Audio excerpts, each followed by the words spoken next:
Phone അടിക്കുന്നേ? അവള് കുളിക്കാണല്ലോ. ഇവരെന്തിനാ ഇപ്പൊ ഇവിടെ വിളിക്കുന്നേ? ഹലോ ബേബി, എന്താ ലേറ്റ് ആയി ഫോൺ എടുക്കുക? ബേബിയാ? ഉറങ്ങായിരുന്നു. നിന്റെ സൗണ്ടിന് എന്ത് പറ്റി? അയ്യോ അതെ, രാവിലെ തന്നെ കുളിച്ചോലോ, അപ്പൊ ജലദോഷം എന്താ? ആണോ? കുളിക്കാൻ പോയപ്പോ തന്നെ വിളിക്കാൻ? കുളിക്കാൻ പോകുമ്പോ ഇവനെ വിളിക്കുന്നേ? അത് മറന്നുപോയതാ. ബേബി എന്നെ മറന്നൂല? ഇല്ല, മറക്കില്ല നീ. പിന്നെ എന്താ ഇട്ടിരിക്കുന്നേ? അവളെന്തിടാറ്? ടീഷർട്ട്. ടീഷർട്ട് മാത്രമേ രാവിലെ കൊണ്ട് ചോദിച്ചതാണ്. രാവിലെ എന്താ പ്രശ്നം? ഏത് കളറാ? കളറാ? എന്ത് കളറ്? ഒന്നും അറിയാത്ത പോലെ പറ. എന്ത് പറയാൻ? എന്നാ പറയണ്ട, വീഡിയോ കോളോ? അയ്യോ അതെ, അമ്മ അടുത്തുണ്ട്, അതുകൊണ്ട് വീഡിയോ കോൾ ചെയ്യാൻ പറ്റില്ല. ആണോ? എന്നാ മ്യൂട്ടാക്കിട്ട് വാ. അമ്മ അടുത്തുണ്ടെന്ന്. എന്നൊരു ഫോട്ടോ എങ്കിലും അയക്കി.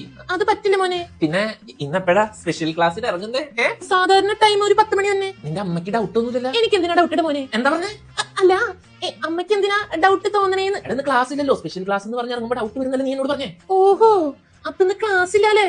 നീ ഇവിടെ വാട്ടാ, ഡൗട്ട് ഒന്നും ഇല്ലാലോ? ആണല്ലേ? പിന്നെ എത്ര മണിക്ക് തിരിച്ചുകൊണ്ടേ ആക്കണം? അല്ല, ഞാൻ ബസ്സിനല്ലേ പോവാറ്. ബസ്സിന് നീ വരുന്നു, അടുത്ത സ്റ്റോപ്പിൽ ഇറങ്ങുന്നു, എന്റെ കൂടെ കാറിൽ കയറുന്നു, നമ്മൾ ഹോട്ടൽ റൂമിലേക്ക് പോകുന്നു. മറന്നുപോയത് ഇന്നലെ രാത്രി പറഞ്ഞതാണല്ലോ. ഈശ്വരാ. ഹലോ ബേബി, എന്തൊന്നും ഇണ്ടാത്ത? അതെ, കല്യാണത്തിന് മുമ്പ് ഇങ്ങനെയൊന്നും ചെയ്യണ്ട, അതൊക്കെ തെറ്റാ.